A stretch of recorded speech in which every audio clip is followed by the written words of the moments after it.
Hello, I'm Kendra Havens, and with me is Kathleen Dollard. We are program managers on the .NET team. We'll be giving a workshop called Become a Better C# Programmer. I've given and refined this talk at conferences all over the world, and I'm confident I will make you a better C# programmer. I change it up every time I give it, but it's always about how C# and .NET work under the hood. So Kathleen, I am thrilled for this workshop because I know I'm going to learn some rather disturbing things about how I've been using or misusing C#. For example, where I should have been using decimals instead of doubles all this time to massively improve the accuracy of my apps.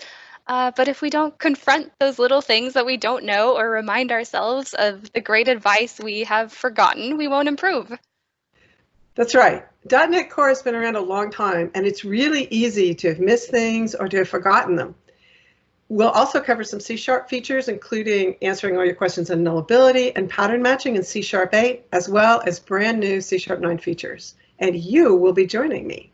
Yeah, so I'll be showing my productivity and debugging tips and tricks. Some of those include go to pace, so you can easily navigate the inheritance hierarchy in Visual Studio now, and how to configure one-click code cleanup with editor config to have consistent code styles across your team. I'm really looking forward to it. I hope to see you all there. Take care.